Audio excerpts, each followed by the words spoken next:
So, for the past few years, I've battled with an addiction.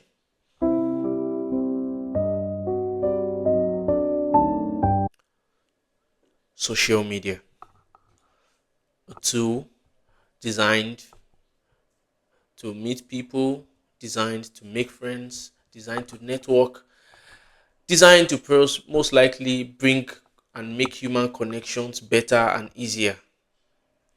Where did it all go wrong?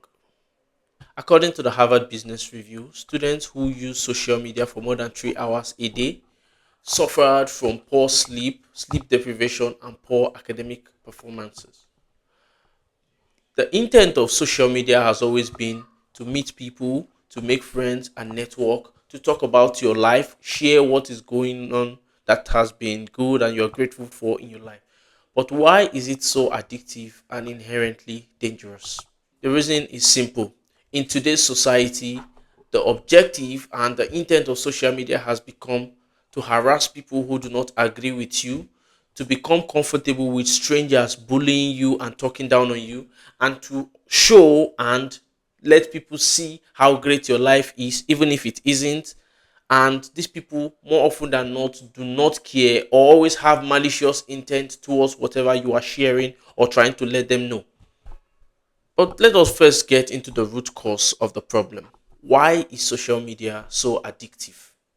According to Dr. Anna Lemke of the Stanford University, she says in her thesis that social media has taken human connection and turned it into a drug.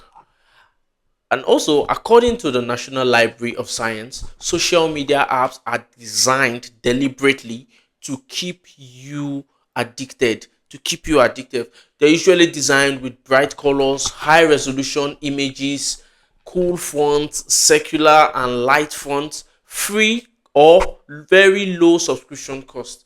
This is a process known as brain hacking, wherein technology is purposefully designed to change the way you think, to control the habits that you form, and also influence how your brain behaves.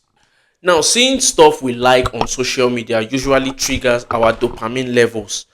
Dopamine, which is also known as the feel good hormone, is released in your brain when there is an extreme overflow of emotions in the human body.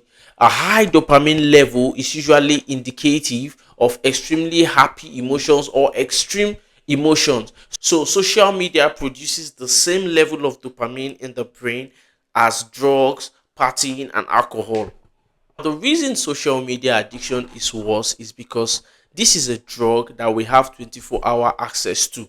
There's millions of TikTok reels, millions of Instagram stories, YouTube shorts, all purposefully designed, all purposefully curated by these creators to keep you engaged, to keep you glued to your phones for as long as possible. You have Snapchat tricks delivered directly to your phone, and you get these notifications in real time. And these phones are designed to keep you glued to it, and if it is not curtailed, you will fall into the trap. Now, this is where it got crazy for me. The traditional media in Nigeria is usually censored, and so to actually see the news, you have to be online.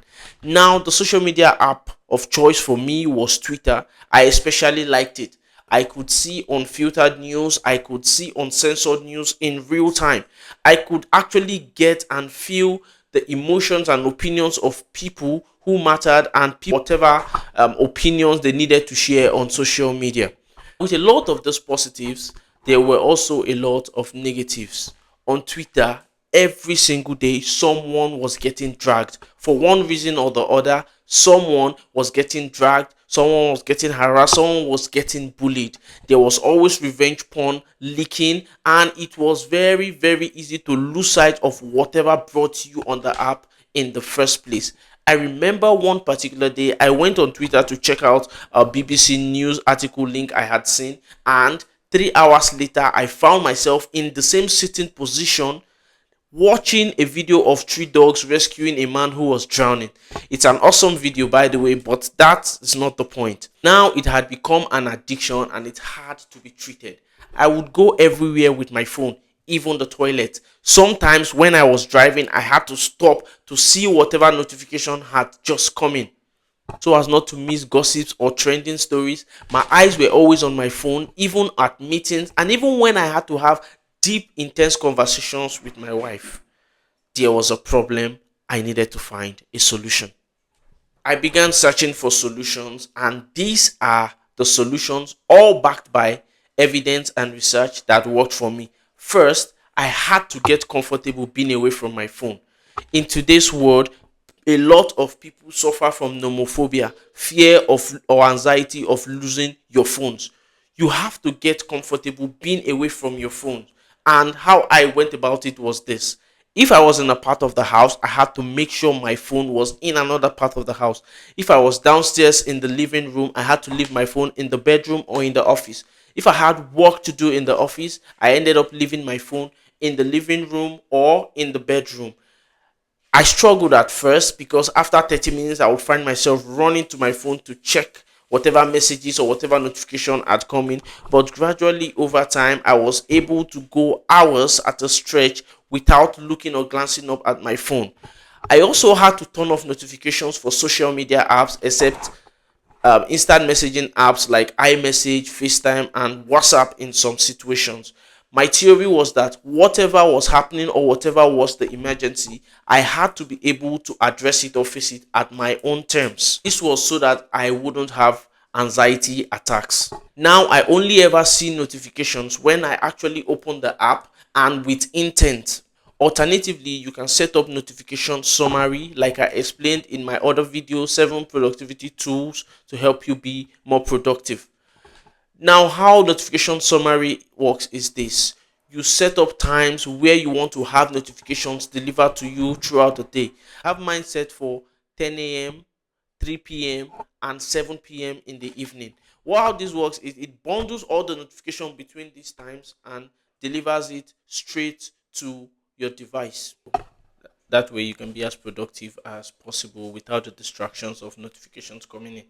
A final way you can also do this is to use focus mode. Now, like I also explained in my other video, please do check it out. I'll leave a link in the description.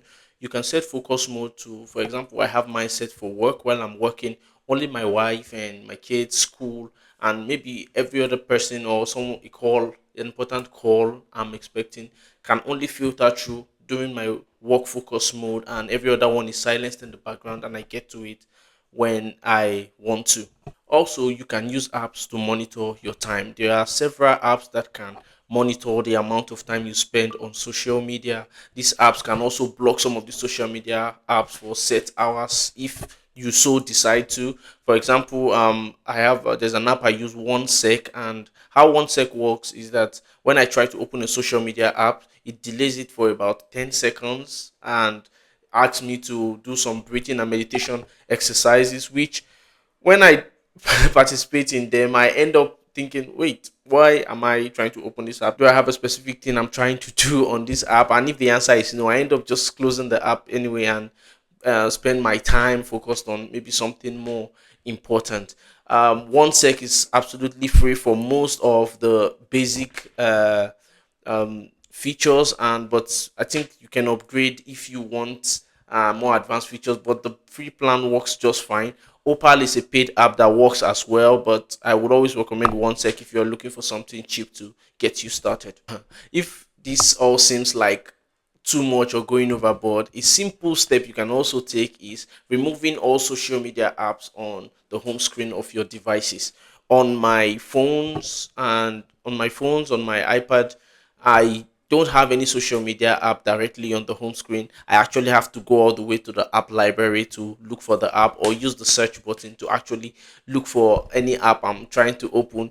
It seems like a lot of hassle, but ultimately, what it did for me was cut down my opening of those apps because I just think of the amount of effort involved in going to open these apps, and I just decided, well, there's no need, and that's it.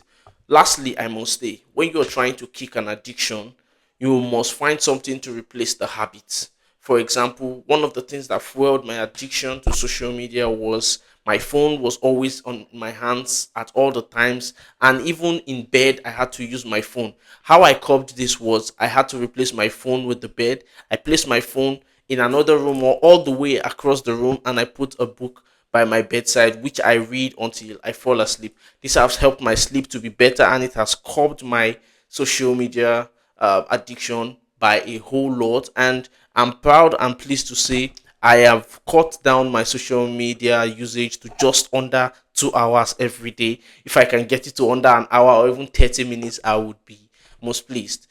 If you enjoyed this video, do let me know in the comments. Don't forget to subscribe to the channel. Check out my other videos. Some you might like. I will link them in the description below. I'll see you guys in the next one. Thank you so much.